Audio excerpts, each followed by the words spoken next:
I died. My breath left me, my pulse stilled, and in that moment the veil was torn away, and what I encountered was not silence, it was the roar of heaven.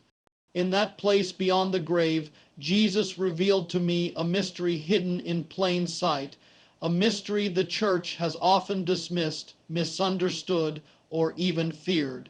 It is the language that hell cannot decode, the weapon the enemy cannot counterfeit, the very breath of God spoken through human lips, the mystery of speaking in tongues. And what he showed me will shake everything you thought you knew, because tongues are not man's invention. They are heaven's invasion, a fire that burns through the darkness, a voice that belongs not to earth but to eternity. The language of heaven, the mystery of tongues. I died, and in that death the veil of flesh was stripped away, and I beheld what eyes of earth could never comprehend. In that place beyond, words were not like ours. They did not stumble, they did not fail, they did not break under the weight of human limitation. What I heard was the voice of heaven itself, a sound that was not sound, a language that was not bound by syllable or accent, but pure spirit, pure flame. And then Jesus revealed to me a secret that shook me to my core. Speaking in tongues is not a ritual, not a strange religious practice, not an optional gift for a few. It is the language of heaven, the sound of eternity breaking into time, the very breath of God speaking through human clay. We often think of tongues as an earthly phenomenon, as something that begins and ends with us. But heaven showed me otherwise. The moment a believer surrenders their tongue to the Spirit, something supernatural occurs. It is not man reaching upward, it is heaven rushing downward, it is the divine invading the mortal. When you speak in tongues, you are not creating words. You are yielding yourself as an instrument. The words are not yours, they are His. And in that surrender, you become a vessel, a temple where the language of eternity flows through the dust of the earth. Consider this: the first sin of man was spoken with the tongue. With words, Adam shifted blame, and with words, humanity has cursed, lied, and destroyed. The tongue, though small, became a weapon of fire capable of death. But at Pentecost, the very organ of destruction became the altar of God's fire. The Spirit did not descend upon the hands or the feet, but upon the tongue, because the tongue had been the instrument of death, and now it would be redeemed as the instrument of life. What was once the weapon of the serpent would now be the weapon of the Spirit. And so, when you speak in tongues, you are stepping into that redemption. You are testifying that the blood of the Lamb has not only saved your soul, but sanctified your speech. Your tongue no longer belongs to you, it belongs to heaven. This is why the enemy hates it so deeply. He knows the power of words. He knows that creation itself began with words, "Let there be light." He knows that with words, covenants are sealed. He knows that with words, Jesus cast out demons, healed the sick, and calmed the storm. If he can control your tongue, he can control your destiny. But if your tongue belongs to the Spirit, the devil's grip is broken. Tongues are not for show, not for display. They are for intimacy. They are heaven's whisper into the depths of your soul. They are the Spirit praying mysteries that your mind cannot grasp. When you pray in your own understanding, you pray from the realm of limitation. You pray from what you see, what you know, what you feel. But when you pray in tongues, you pray from heaven's perspective. You are aligning yourself with prayers already burning on the altar before God's throne. You are declaring things your mind could never imagine, interceding for battles you do not even know exist, releasing breakthroughs in places your feet may never touch. And here lies the mystery. When I died, I discovered that beyond the veil, no earthly language could survive. English faded, Hebrew faded, Greek faded, every dialect of man dissolved like dust in the wind. But what remained was the language of the Spirit, for it is the only language not born of earth, but born of God. And that is what tongues are. They are eternal words flowing through temporal vessels. They are the vocabulary of heaven breaking through clay jars of humanity. Tongues are also a sign of surrender. To speak in tongues is to admit, I do not have the words, but he does. It is to confess, my wisdom is small, but his is infinite. It is the act of laying down control. The tongue is the hardest part of the body to tame. James wrote that no man can bridle it. Yet in tongues it is bridled, not by man, but by God.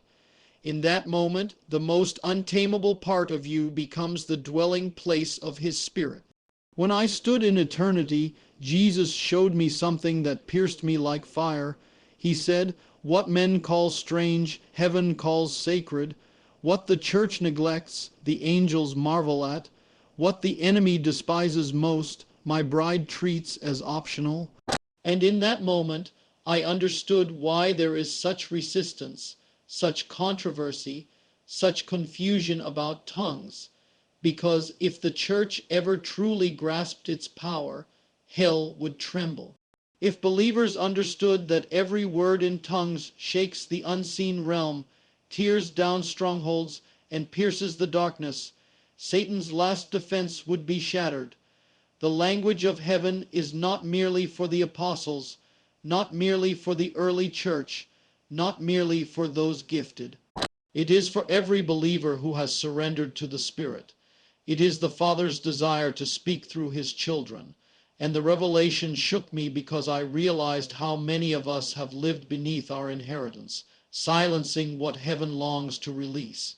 Imagine a child who never speaks with their father because they believe their words are not good enough. Yet the father longs for the child's voice, so it is with tongues. It is not about eloquence. It is not about grammar. It is about intimacy. It is the Spirit crying through you, Abba, Father. It is the sound of adoption, the seal of belonging, the cry of the bride to the bridegroom. And here is the final revelation. Tongues are preparation for eternity. They are a rehearsal for the day when every tribe and tongue will stand before the throne. They are the echo of heaven's worship within your mortal frame. When you speak in tongues, you are practicing for eternity. You are aligning your voice with the great multitude that no man can number. You are stepping into the eternal chorus before time has ended. So I declare to you, do not despise what heaven treasures. Do not silence what the Spirit longs to release. Do not allow fear, pride, or tradition to rob you of the very language that can set your soul ablaze. The language of heaven is your inheritance.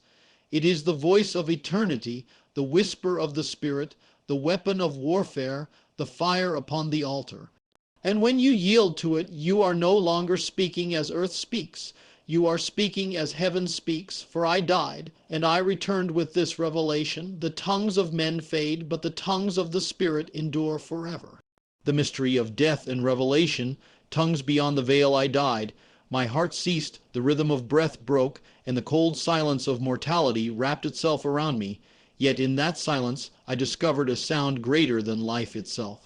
Beyond the veil of this world, human speech dissolved like vapor, every earthly tongue faded into dust, and all the words I had ever known, whether of learning, prayer, or song, vanished into nothingness.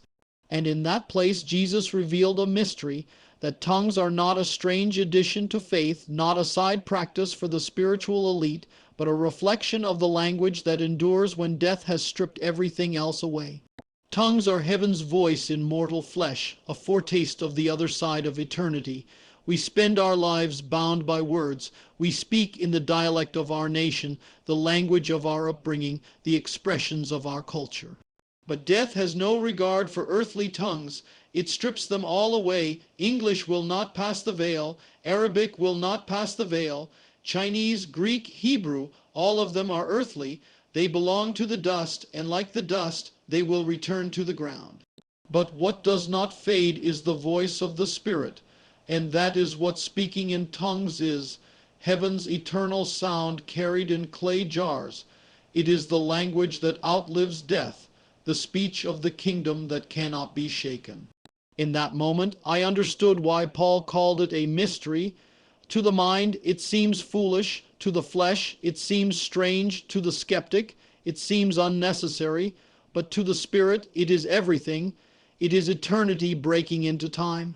It is death's silence interrupted by life's unending sound. When we speak in tongues on earth, we are rehearsing the voice of heaven. We are practicing for the realm where no earthly word will suffice. We are carrying within us the future speech of eternity. Think of this. When you were born, your first cry was not English, Spanish, or any known tongue. It was a sound from within, a cry that expressed life before vocabulary came. And when you are reborn in the Spirit, your first cry is the same, not structured words, not man-made phrases, but the Spirit Himself crying through you. It is the same Spirit that groans within creation, longing for redemption. It is the sound that bypasses reason and breaks through the veil. And Jesus showed me this. The moment of death strips away all pretension. There is no eloquence there, no polished prayers, no crafted sentences. At the threshold of eternity, only truth remains, and what tongues give us is a taste of that truth while we still walk in flesh. Tongues bypass our rehearsed lines. They silence the pride of intellect. They strip away the polished presentation of religion. They are raw, unfiltered, eternal. They are what remains when death has taken everything else.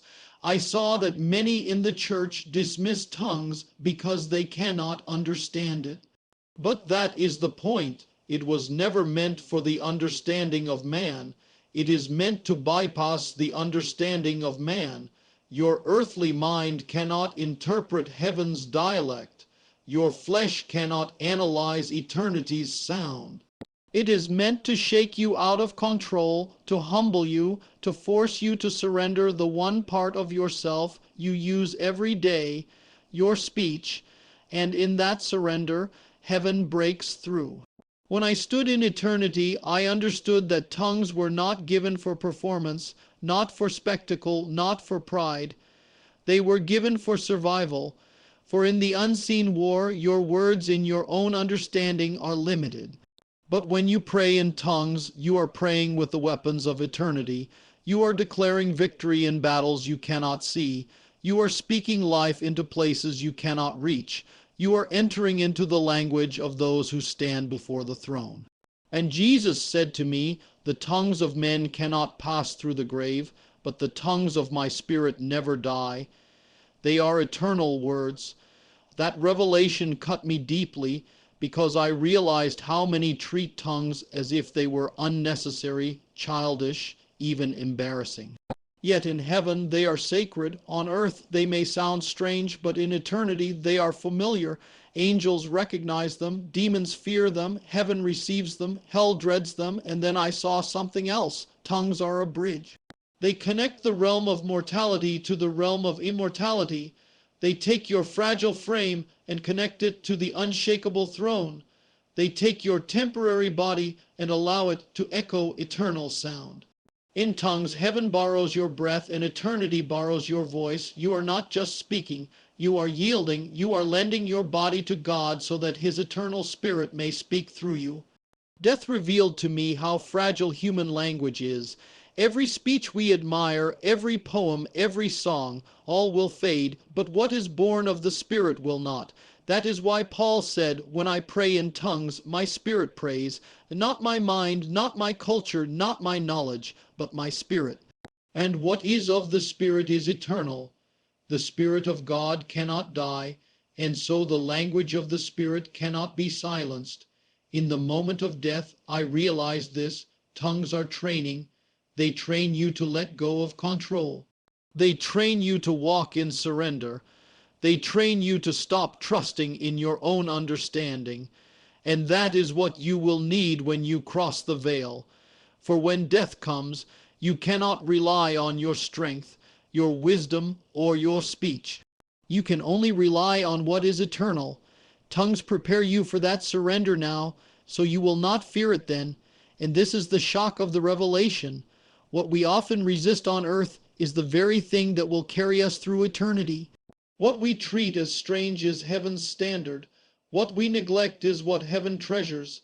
Tongues are not a sideshow. They are a lifeline. They are the Spirit speaking through you when your flesh cannot. They are the eternal breaking into the temporary, the immortal breaking into the mortal, the language of heaven training your lips for eternity. So I declare to you, do not despise the gift, do not quench the Spirit. Do not silence the voice of eternity, for when you yield your tongue to the Spirit, you are not babbling nonsense.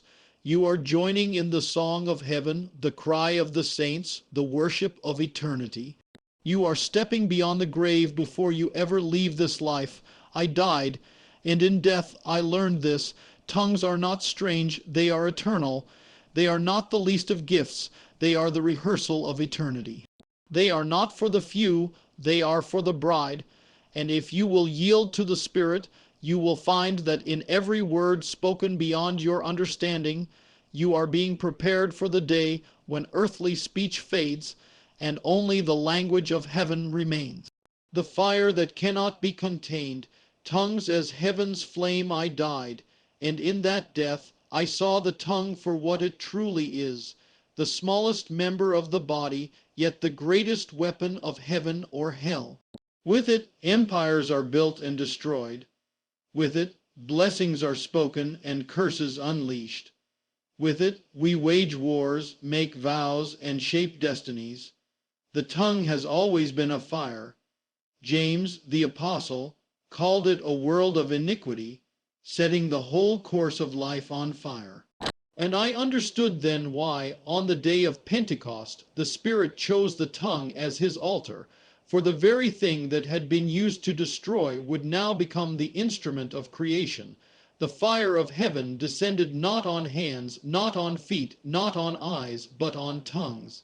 Because the tongue was the battlefield, and the fire of God would not be contained, on that day in the upper room the disciples waited, not knowing what was about to break into the world.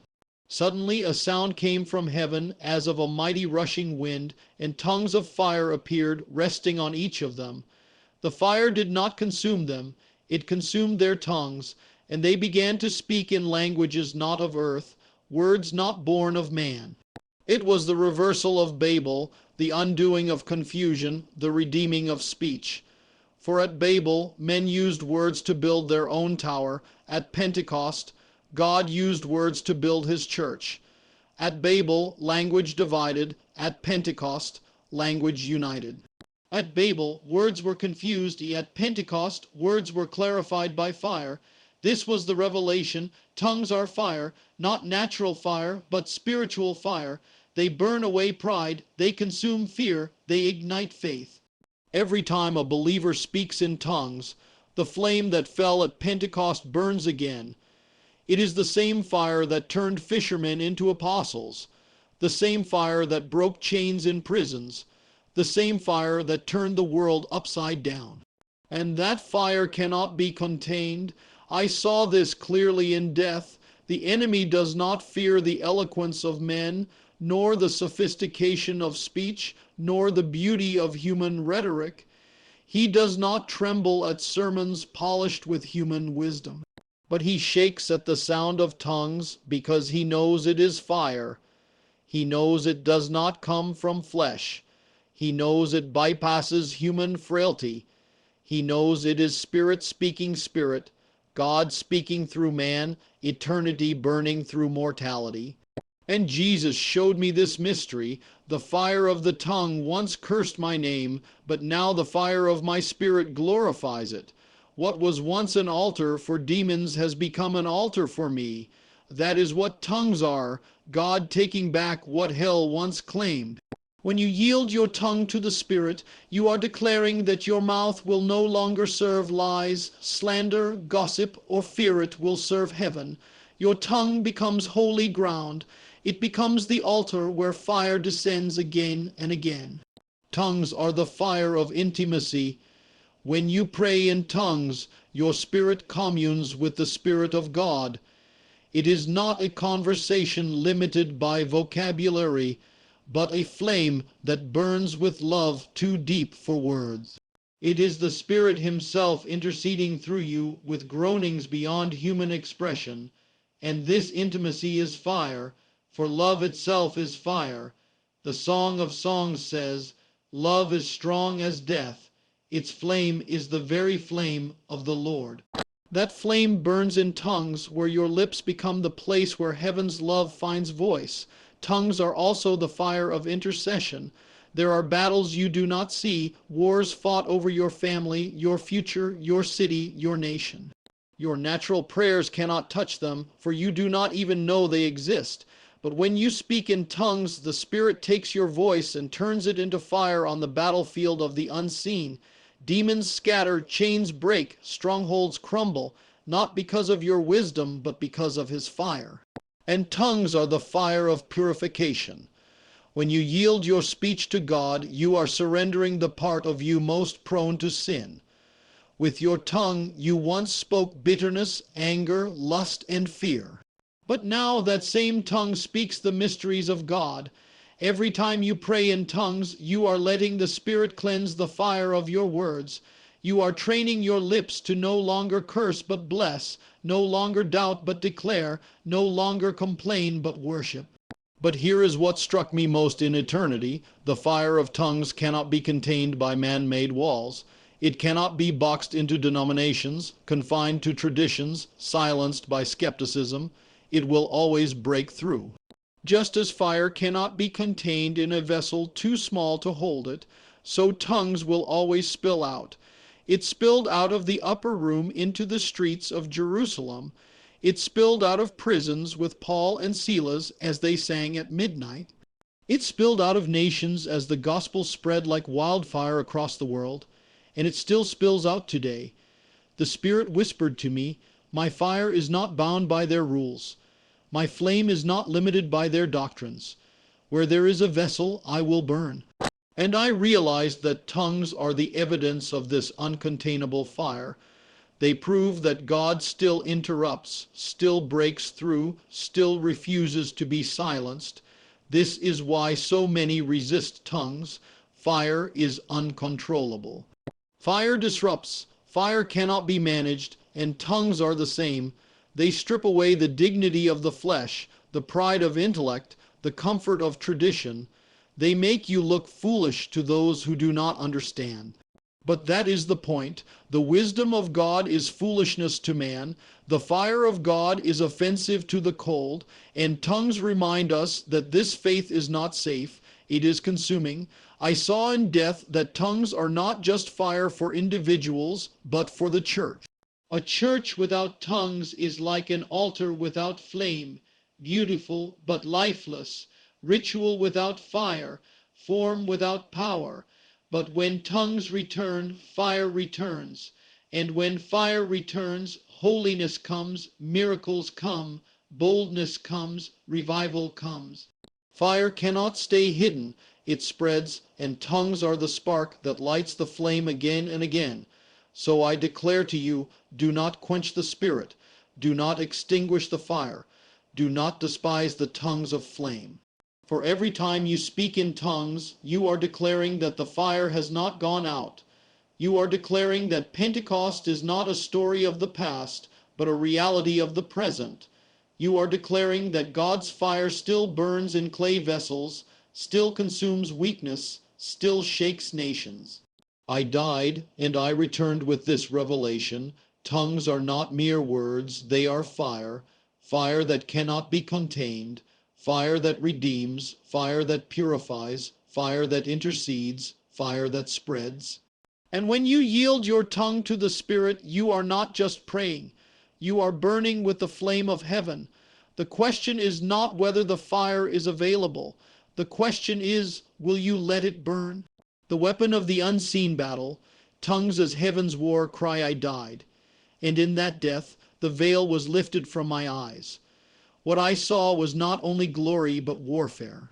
Beyond this world lies a realm unseen, a battlefield raging even now, where angels and demons clash, where destinies are fought over, where prayers become weapons and silence becomes surrender. And in that realm, Jesus revealed to me that speaking in tongues is not merely a gift, not merely a mystery, but a weapon, heaven's war cry against the powers of darkness. On earth, we see only fragments. We sense the struggle but often fail to perceive the true scale. We see sickness, division, confusion, fear, oppression, but these are only shadows of a deeper war. Behind every chain is a spirit. Behind every stronghold is a principality. Behind every temptation is an enemy. And in that unseen realm, the words of man carry no weight. Human wisdom cannot pierce the darkness. Elegant prayers cannot overthrow thrones of evil. The enemy laughs at intellect, mocks at ritual, and scorns the powerless speech of flesh. But there is one sound he fears, the sound of tongues. Why? Because tongues are not of earth. They are not bound by human limitation. They are not tainted by flesh or hindered by ignorance. They are spirit, born spirit, led spirit, filled. When a believer speaks in tongues, it is not man praying to God. It is God praying through man. It is not human strength crying out. It is divine fire roaring from mortal lips, and that roar cannot be resisted in the unseen battle. In death I saw it.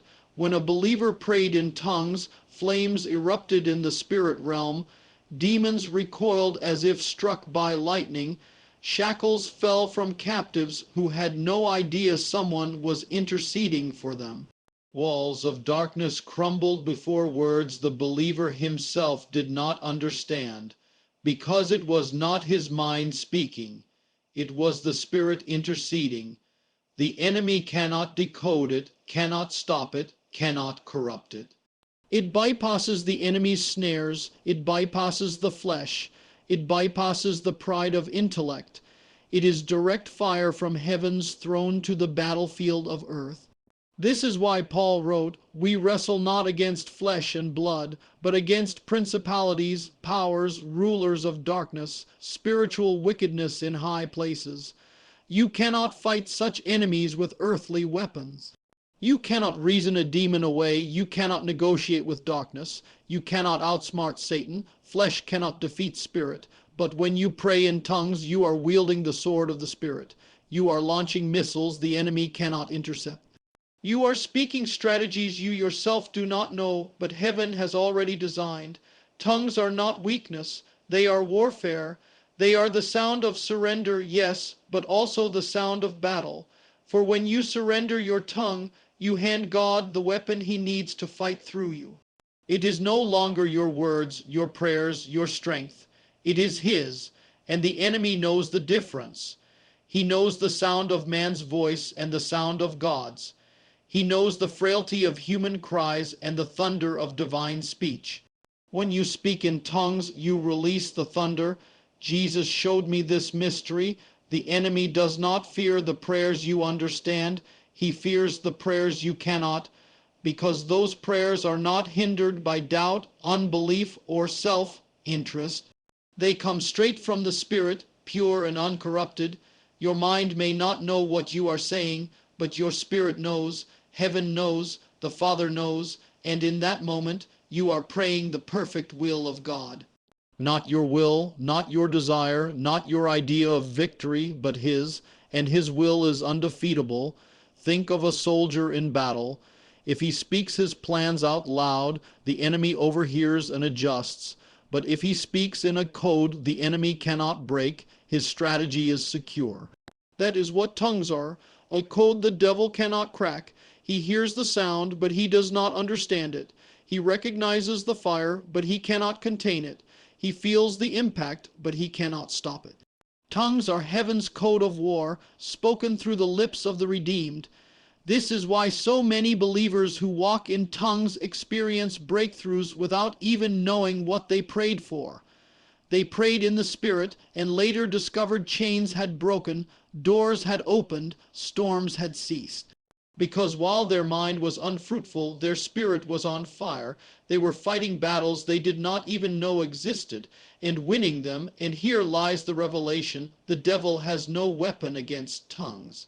He can fight sermons, twist doctrines, corrupt rituals, and manipulate words, but tongues he cannot touch. So what does he do? He mocks it. He stirs controversy around it. He makes the church afraid of it. He convinces believers it is unnecessary, foolish, or even demonic. For he knows if they ever understood its true power, his kingdom would crumble faster than he can rebuild. In eternity, I saw believers who prayed in tongues unaware of how many victories they had released. They thought they were simply whispering in their prayer closet, but in the unseen realm they were shaking nations. They thought they were muttering in weakness, but angels were dispatched at their every word. They thought they were interceding for their own needs, but their tongues were breaking chains off strangers halfway across the world. Tongues are not only for personal edification, they are for global warfare. Every word spoken in tongues is a blow against darkness. Every syllable is a declaration of Christ's victory. Every sound is a reminder to hell that the Spirit of God lives within man. This is why Paul said, "I thank God that I speak in tongues more than all of you." He understood it was not vanity, it was warfare. The more he prayed in tongues, the more he armed himself for battle. And Jesus said to me in death, "The church that does not pray in tongues fights with wooden swords against iron armies, but the church that prays in tongues carries my fire." That pierced me deeply, for I realized how often we fight battles with the strength of flesh instead of the weapons of the Spirit. We argue, we debate, we plan, we strategize, yet we neglect the simplest, most powerful weapon given to us, the tongue yielded to the Spirit. I tell you this, if you want victory in the unseen war, pray in tongues. If you want chains broken off your family, pray in tongues. If you want to tear down strongholds in your city, pray in tongues. If you want to frustrate the strategies of hell, pray in tongues. It is not noise, it is not nonsense. It is a weapon forged in eternity. I died, and I returned with this revelation. The war is real, the battle is fierce, but the weapon is already in your mouth. Do not let it lie dormant. Do not let the fire be quenched. Speak, pray, roar in tongues, for every time you do, you are releasing heaven's war cry into the unseen battle, and the gates of hell cannot prevail. The shock of the revelation, tongues, eternity's secret gift, I died. And in that death I saw what men on earth dismiss, what churches debate, what skeptics mock, what the enemy fears. Jesus unveiled before me a truth that shook the foundation of my understanding. Tongues are not optional. They are not strange. They are not the least of gifts. They are eternal, sacred, and terrifying to the powers of darkness. And what he revealed will shock you, because it turns upside down everything the modern church has assumed. The revelation was this: tongues are not a side practice, but a central weapon, a bridal gift, a preparation for eternity. We have treated it as small, but heaven treats it as great. We have called it strange, but heaven calls it sacred. We have neglected it, but hell dreads it. And in that moment beyond the veil, I understood. What the church treats as optional is what the kingdom of God treats as essential. I saw multitudes of believers who had never prayed in tongues. They loved God, they walked in faith, but they had lived beneath their inheritance. They fought battles with half their armor. They prayed prayers limited by their own understanding. They lived on crumbs when the banquet was waiting for them. And Jesus said to me, "My people perish not only for lack of knowledge, but for lack of surrender. They fear what they do not understand, and in their fear they silence the very gift that would set them free." The shock of the revelation is this: tongues are not about emotional experience. They are about eternal destiny. They are not man reaching for God, but God pouring himself through man. They are not evidence for a select few, but power for the entire body of Christ. They are the sound of the bride crying out to the bridegroom, the Spirit preparing the church for the coming of the King. When I stood in eternity, I realized tongues were woven into heaven's fabric. They were not foreign, they were familiar. They were not strange, they were natural. Angels knew the sound. The throne received the sound. Demons trembled at the sound. But on earth, men resist it, as if the language of heaven should be subject to the approval of flesh.